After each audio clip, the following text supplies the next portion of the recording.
Le royaume d'Espagne a découvert et conquis les Indes de l'Ouest, que certains appellent déjà le Nouveau Monde. Nous avons vu s'élever un grand nombre de questions difficiles que rien dans l'histoire du monde ne laissait prévoir.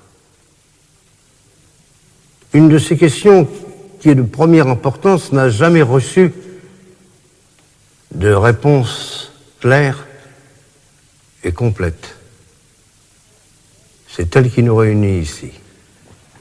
Ces terres nouvelles ont des habitants qui ont été vaincus et soumis au nom du vrai Dieu.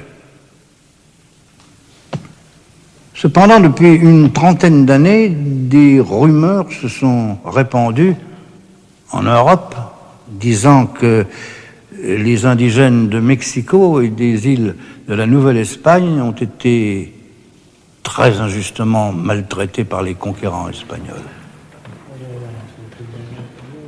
Ces rumeurs que les ennemis de l'Espagne, la Hollande, l'Angleterre, la France, peuvent avoir exagéré, sont parvenus à sa sainteté le pape, qui s'en est montré vivement ému, d'autant plus que ces traitements s'exerceraient au nom de notre sainte religion. À plusieurs reprises, le Saint-Père a manifesté sa compassion pour les populations des terres nouvelles, mais ses instructions, à ce qui semble, n'ont pas toujours été respectées, pas plus d'ailleurs que les lois et règlements de la couronne. Aujourd'hui, le Saint-Père m'a envoyé jusqu'à vous avec une mission précise. Décider si ces indigènes sont des êtres humains achevés et véritables, des créatures de Dieu, nos frères dans la descendance d'Adam, ou si, au contraire, comme on l'a soutenu, ils sont des êtres d'une catégorie distincte, voire même les sujets de l'empire du diable. À la fin de notre débat, la décision que je prendrai sera ipso facto confirmée par le Saint-Père et deviendra par conséquent irrévocable.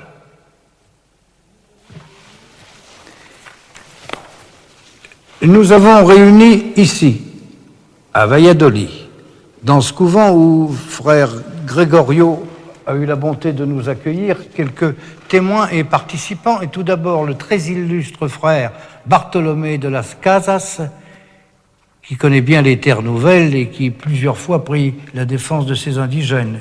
En face, nous avons Maître Sepúlveda lui-même.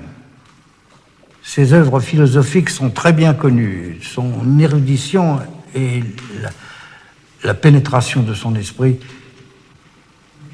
nous seront précieuses.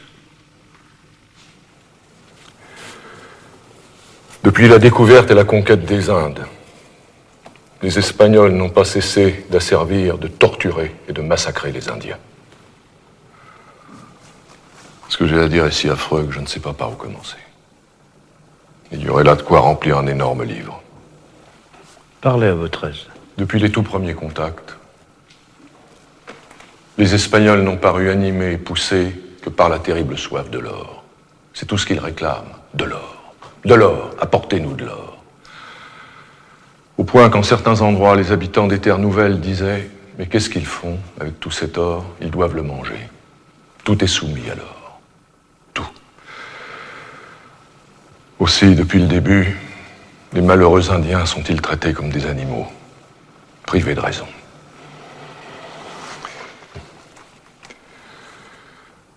D'abord, on les marque comme esclaves au fer rouge du nom de leur propriétaire, au visage.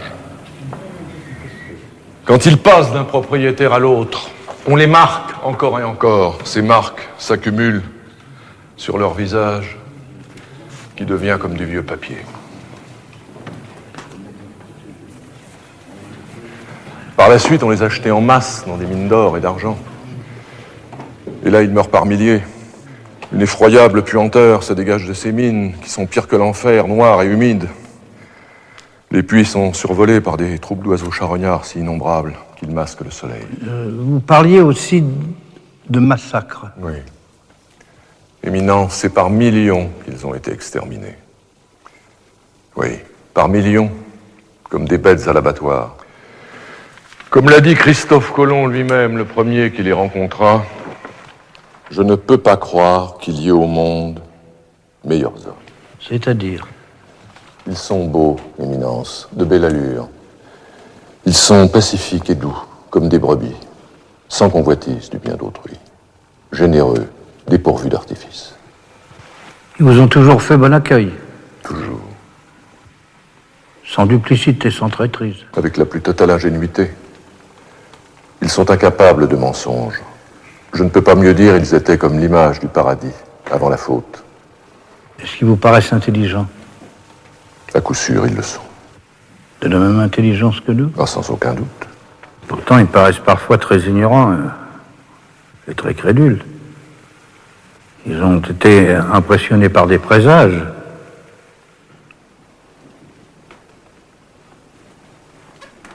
Ce qui signifie qu'il ne s'agit pas de créatures reconnues par Dieu. Et je vais le prouver. D'abord, comme on l'a dit, par l'extrême facilité de l'action. 300 Espagnols soumettent un empire fort de 20 millions d'habitants. Et on n'y verrait pas la main de Dieu. Aucun exploit dans aucun temps n'a pu se comparer à cette conquête. Même la maladie était de notre côté. L'épidémie de petite vérole fut le travail de Dieu pour éclaircir la route. Les idolâtres mouraient comme des punaises, car Dieu désirait les éliminer. Aujourd'hui, forcés de détruire leur temple à Mexico, ils tombent chaque jour, nombreux, broyés sous les pierres. Comment ne pas y voir une punition divine? De même pour les mines. Je sais bien que cela peut parfois ressembler à de la cruauté humaine, mais comment expliquer que les indigènes obéissent si facilement aux Espagnols? Ne sont-ils pas déjà pliés par la main de Dieu et comme jetés dans l'enfer? Non seulement il est juste, mais il est nécessaire de soumettre leur corps à l'esclavage et leur esprit à la vraie religion. À supposer même l'absurde, à supposer qu'ils soient innocents, notre guerre ne serait-elle pas justifiée?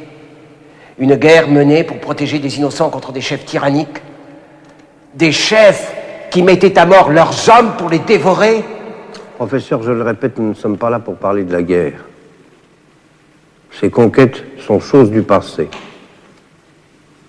Nous sommes ici pour décider de la nature des Indiens.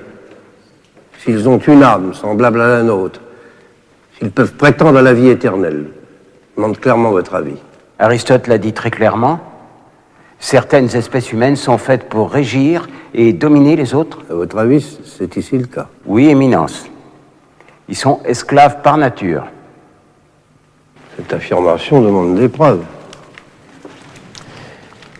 Ils ignorent l'usage du métal, des armes à feu et de la roue. Ils portent leur fardeau sur le dos comme des bêtes pendant de longs parcours. Leur nourriture est détestable, semblable à celle des animaux. Ils se peignent grossièrement le corps et adorent des idoles affreuses. Je ne reviens pas sur les sacrifices humains.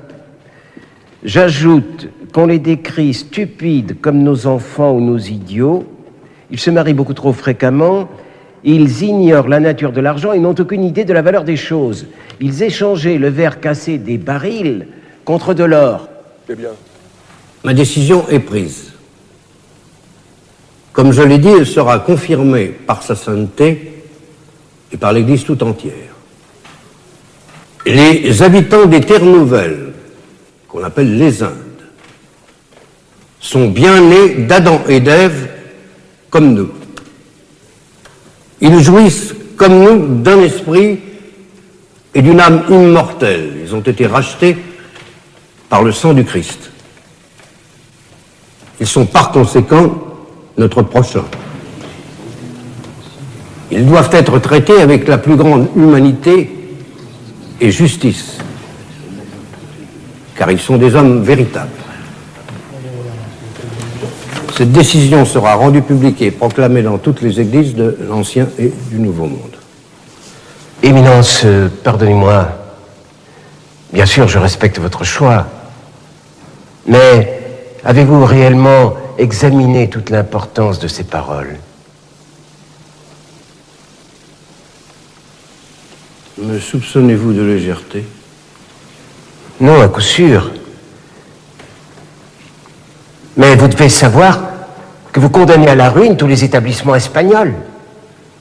Professeur, est-ce que je vous donne un instant l'impression de ne pas avoir réfléchi?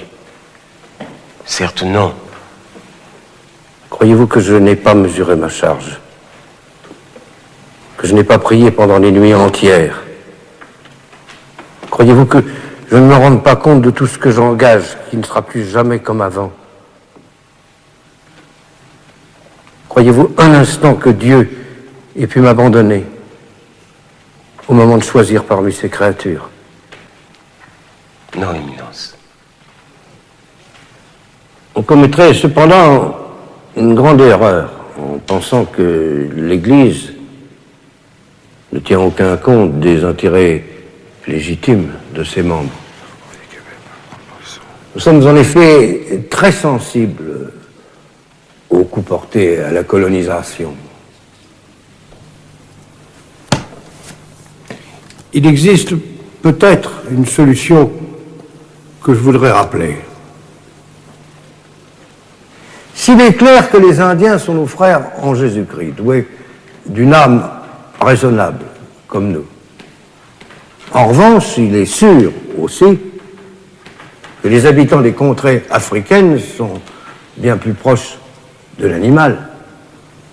Ces habitants sont noirs, très frustes.